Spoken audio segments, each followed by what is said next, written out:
Today we're here at Target. Let's go in and see what they got going on for Pride Month. Target is removing some items from its LGBTQ Pride collection. I'm proudly not bending a knee to any of this weirdo progressive bullshit. Do it because they're stupid.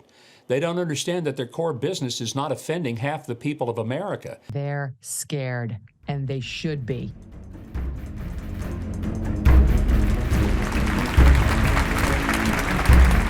Folks, there used to be a time in this country where you could wake up, go to your local grocery store, and come home without unknowingly having made a political statement. Target used to be a place concerned only with making women spend money on things they didn't need. What in the hell is my wife going to do with 18 brand new cups shaped like dolphins? Target used to be Walmart's classier cousin, a place where you'd be arrested on the spot if you walked in barefoot. Trust me, I've tried it.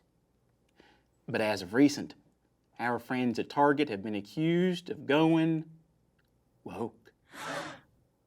Christian conservatives are calling to boycott Target after one of the company's Pride partners made light of Satanism. I haven't stepped foot in a Target with my children since all of this hoopla has started. There's no coming back from this Target. You have dug a grave. You are dead. You are buried. You are finished. It is over. Now, before I go any further, for those of you out there at home wondering, I think an introduction is appropriate. Good afternoon, ladies and gentlemen, and whatever new gender they've discovered today. My name is General William Campaign Wayne. If you're anything like me, a good, God-fearing, law-abiding white American, then you know that things ain't what they used to be in this country. People are more divided today than they've ever been. Neighbor against neighbor. Republican against Democrat. Emo against goth. Vegan against normal. And it's no wonder. The mainstream media in this country is dedicated to dividing us along arbitrary lines like skinny and fat, smart and dumb, hot and ugly. The truth is we're at war with ourselves. But I believe that no matter what kind of American you are, I think we can all agree that Thomas Jefferson had it right when he said, "Can't we all just get along?" Americans deserve the truth. The news delivered to you in an impartial, investigative manner, one topic at a time. And I'm just the man for the job. Take a look at my credentials. Before I took this job, I was Interim Director of the Internal Operations in Texas for a major media consulting firm that shall remain nameless. Before that, I was the main organizer of radio operations in the nation. In my personal life, I'm a third-degree white belt. I'm the great-grandnephew of Justice Clarence Thomas, and I am a two-time Dave & Buster's MVP. We don't want our children wearing anything that talks about Satan. The problem that I have is pride merchandise for children. This is indoctrination to children. So how did we get here? That's the question that no one's asking. How did we get here? How did Target become the latest victim of the woke agenda? You see, folks, unlike these other talking heads and cable news shows that just parrot talking points, I'm not afraid to get my hands dirty. I did my own research, some investigation, if you will. Here at the War Report, you can expect a deep dive analysis into history and trajectory of any controversy we cover. And you can bet your butthole that we'll be holding power brokers accountable. So what the hell is a Target anyway? Where did it all come from? And what are they targeting? Well, according to their website, Target is the consequence of the Dayton Company's plan to form a new discount store chain in the 1960s. The store's then new president, Douglas J. Dayton, drew upon the company's vast wealth of department store experience and stated that the new store would combine the best of the fashion world with the best of the discount world. A quality store with quality merchandise at discount prices and a discount supermarket. 75 departments in all.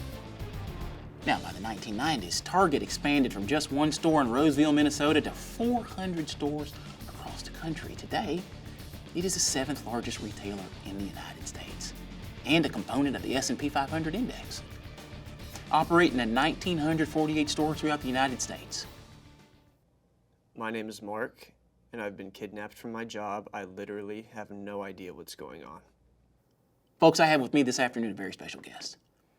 the CEO of the Target Corporation who happened to be working the register that day. I'm not the CEO. Shut up.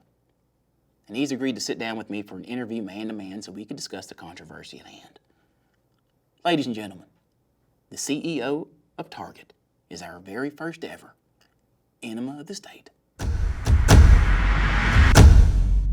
Folks, I want to tell you something. Where else in the country are you going to get what you're looking at right now? The CEO of Target, Brian Cornell, voluntarily showing up and having his feet held to the fire. I'm not the CEO. My name is not Brian. I'm a shift lead, and you forced me to come here. Son, don't you dare try and confuse my audience with corporate lingo, okay? CEO, shift leader, yada, yada, yada, it doesn't matter. Look, I make $12 an hour. I've been working here for like a month. I have no clue what you're talking about. Enough, okay? Now, I'm gonna ask you some questions, and you are gonna look right in that camera at the American people, and you're gonna be truthful and honest. Hey, don't make me get my belt. Number one, why are you selling these clothes to kids? Oh my God. Look, I print schedules and I stock the shelves, okay? And you know what? I actually think that it's pretty cool that a company is fighting for people who are still fighting for their rights in this country, okay? I think that's cool. And you know what? It's pathetic that you have a problem with it, people like you. When I walked into Target, all I saw was gay pride. Rainbows. It's probably all that you were looking for. Most people come in, get what they need, and leave. There's only a few people that come in and look for stuff that they dislike or hate and make a fuss about it. Son, are you insinuating that I'm gay? Because just this week I have been rejected by more women than you can mathematically calculate. Okay? Don't you dare. Excuse me? You're excused. Okay, now where are the straight foods in Target? Yes, the straight foods. When I walked into Target, all I saw was homosexual foods, charcuterie boards, quinoa. What else did I see? I saw rainbow pasta, for the love of God. I didn't see anything a straight person like me would want to eat. Mountain Dew, canned beans, Plan B. You even had the Tide Pods locked up. Is that not discrimination? Oh my God, this is ridiculous. Yeah. We don't think about our products based on sexual orientation, okay? It's weird. And you know what? My lunch break's over. I need to get out of here.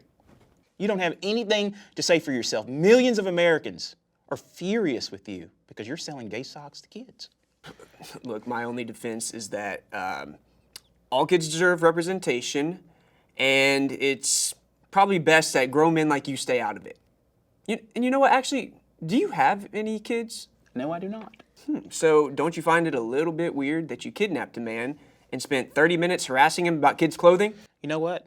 I think this conversation has reached a turning point. Do you want to fight? Because you're not going to sit up there and tell me that I'm... Hey, help! The rest of the conversation I had with Target's CEO was cordial, instructive, and ultimately, the CEO came to his senses on this matter. Folks, every week I'm going to ask you to join me at the fireside so we can discuss what we've learned today and propose solutions. Now, there are three sides to every fight. Side one, side two, and the solution, unless it's the Israeli-Palestinian conflict. That's never getting solved. Now, folks, on side one of this Target fight, a group of people who believe that the organization is woke, and their goal is to indoctrinate children. Side two believes that there are more than enough items for straight people to buy, and maybe people should mind their business. I believe that we are much closer to solving this controversy than you might think. The solution has been right in front of us all along. It's time to stop having kids. Yes, we can't trust profit-driven corporations to resist the temptation of inclusivity and acceptance. No. It'd be much easier if we just stopped having babies. Besides, children are basically useless. They're expensive. A lot of them can't even talk. Some of them can't even walk. Most of them can't read. They're rude. They're aggressive. They're vectors for disease. And they buy their clothes at Target. Who needs them? You get rid of kids, and you watch what happens. This country starts to heal in ways previously inconceivable.